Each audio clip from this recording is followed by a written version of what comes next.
The samurai on the beach didn't understand what they were seeing. For generations, their world had been defined by clan rivalries and civil wars, fought with bow and blade on familiar soil. But this was something else entirely. A forest of masts rising from the gray horizon, hundreds of ships, more than any living warrior had ever imagined. The water beneath them seemed to turn black with the shadows of the fleet. It was early November 1274. The winds off Hakata Bay carried the first chill of winter.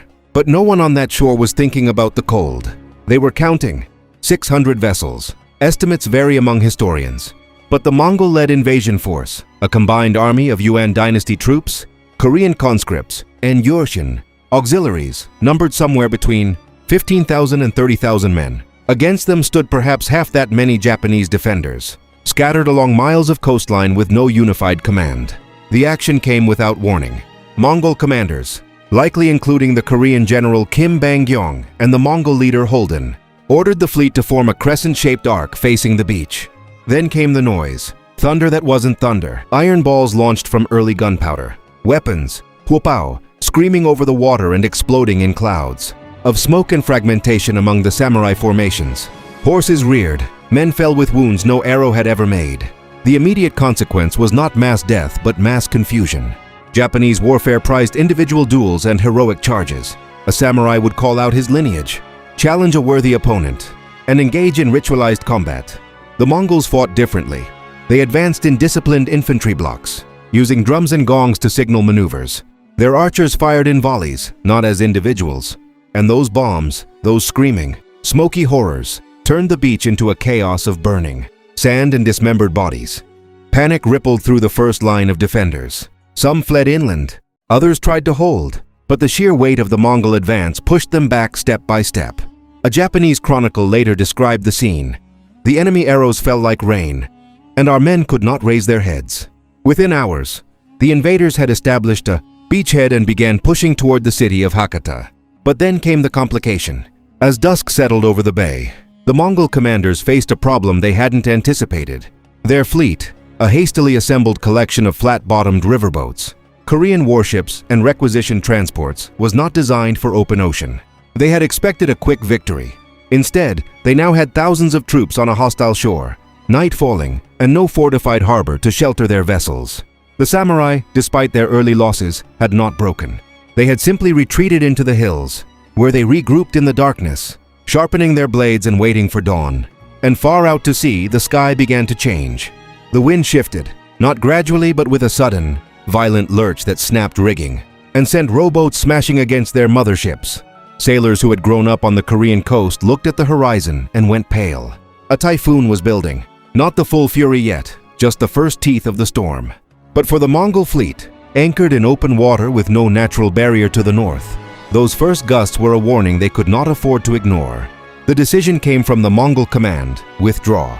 Pull the troops back to the ships. Ride out the storm at sea. It seemed prudent.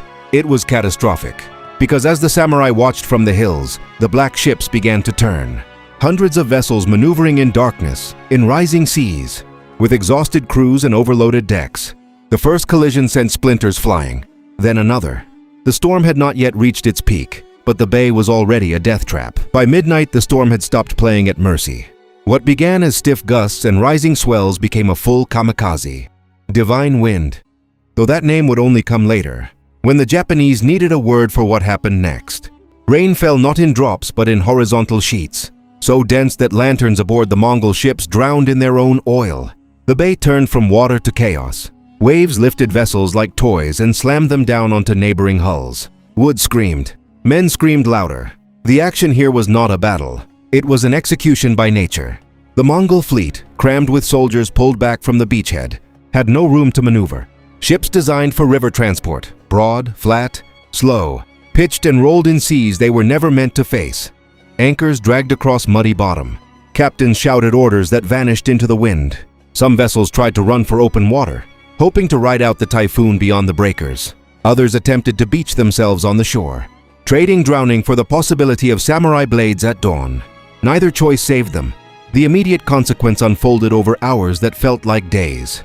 Korean chronicles later estimated that 200 ships were lost that night. Japanese sources put the number higher. Modern archaeology has found Mongol-era Anchors and hull fragments scattered across the seabed of Hakata Bay, silent evidence of a catastrophe that no commander could have predicted. Bodies washed ashore for weeks. The survivors who made landfall, clinging to wreckage or swimming through oil-slicked water, found themselves cut down by samurai patrols, who moved along the beach at first light, finishing what the sea had begun. Kublai Khan's first invasion of Japan had ended not with a decisive battle, but with a retreat that turned into a slaughter. The Yuan commanders who survived, and some did, clinging to commandeered Korean warships that weathered the storm better than the transports, sailed back to the continent with nothing to show but empty holds and shattered pride. But here is where the record grows strange, and where historians debate. The typhoon of November 1274 was devastating, yet it was not by itself the full story. Some scholars argue that the Mongol withdrawal was already underway before the storm peaked, that the invasion had stalled against Japanese resistance, and the weather simply sealed a defeat already in motion. Others point to Chinese and Korean accounts suggesting that the fleet's destruction was less total than Japanese chronicles claim, and that Kublai's commanders made a tactical decision to regroup rather than a desperate flight from nature. What is not debated, the psychological impact. Word of the divine wind spread across Japan like fire in dry grass. Temples offered thanks. Warriors who had faced the bombs and arrows of the Mongol advance now spoke of divine protection. The samurai had not won through strength alone. They had been saved by the gods. This belief would shape Japanese military thinking for centuries, and it planted a seed of overconfidence that Kublai Khan intended to rip out by the roots. Because the great Khan did not accept defeat. In his capital at Dadu, modern-day Beijing, Kublai received the survivors' reports with cold fury. An empire that stretched from the Yellow Sea to the Caspian had been turned, back by an island kingdom and a seasonal storm. The insult demanded response. He began planning immediately for a second invasion, larger, better organized, unstoppable. But the storm had taught him nothing. Or rather, it had taught him the wrong lesson. He believed the first failure was a matter of logistics and timing, not the fundamental vulnerability of his fleet to the violent weather of the Pacific. He would build more ships.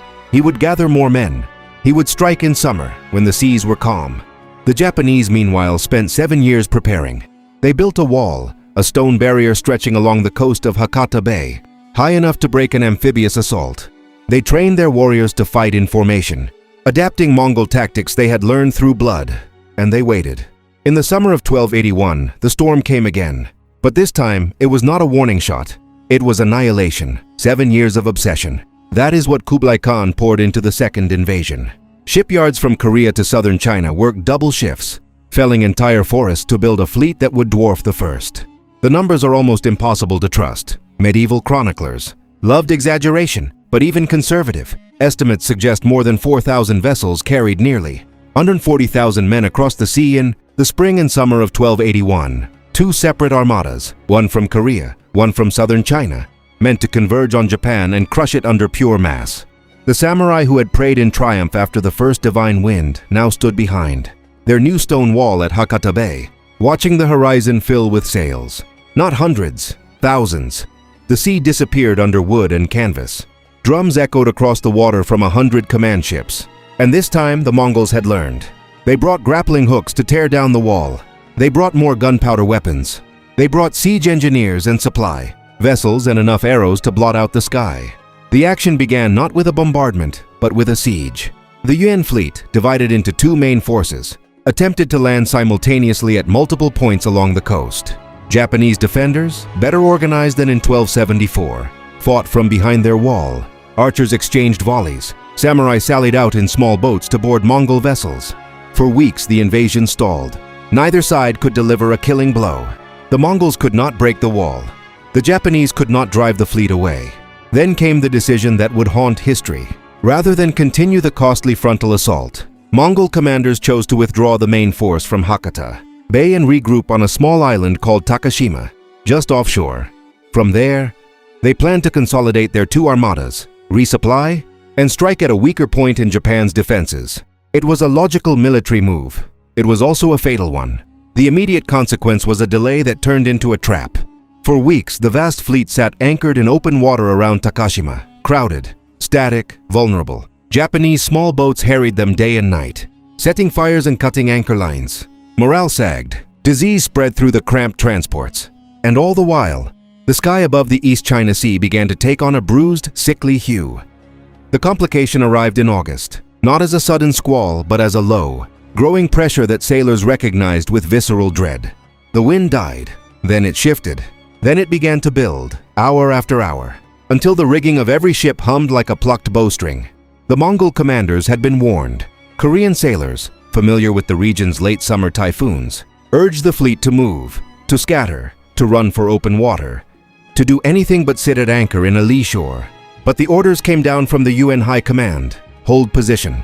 Wait for the resupply. Trust the numbers.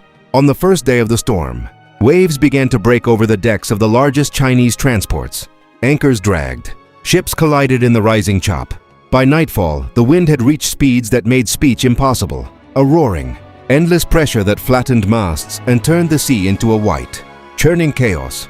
The Japanese on shore, huddled behind their stone wall, watched in stunned silence as the greatest invasion fleet ever assembled began to tear itself apart. This was not the 1274 storm. That had been a brutal squall, devastating but brief. This was a full typhoon of the kind that forms only once a decade. A rotating wall of wind and water that spent 3 full days, hammering the fleet into splinters. Ships were thrown against rocks. Entire squadrons capsized in a single wave. Men who could not swim, and most of the Mongol and Chinese soldiers could not, clung to debris until the cold and exhaustion took them. By the time the sky cleared, the water was a graveyard. When the sun rose on the 4th day, there was no battle left to fight. The sea around Takashima Island had become a carpet of wreckage. Masts jutted from the water like the bare branches of drowned trees. Bodies, so many bodies, drifted face down in the current. Korean conscripts, Chinese Marines, Mongol cavalrymen who had never expected to die without touching solid ground. The few ships still afloat limped toward any horizon that offered escape. Some made it to Korea. Others vanished entirely, their crews never seen again. The Japanese, emerging from behind their stone wall, did not cheer. They simply stared. The action now belonged to the survivors. Small groups of UN soldiers washed ashore on Japanese beaches, too exhausted to lift their weapons. Samurai patrols moved methodically along the coast, capturing or killing the remnants of an army that had numbered nearly 150,000 men a week earlier. According to contemporary Japanese accounts, tens of thousands were taken prisoner. Most were executed. A smaller number, skilled artisans, primarily, were spared and resettled in Japan. Their knowledge of shipbuilding and metalwork absorbed into the culture they had tried to conquer. The immediate consequence was absolute. Kublai Khan's second invasion had been annihilated. Between the typhoon and the Japanese defenses, perhaps 2/3 of the fleet was destroyed. Modern estimates of the dead range from 50,000 to 100,000, a staggering figure for any pre-modern conflict, made worse by the manner of death.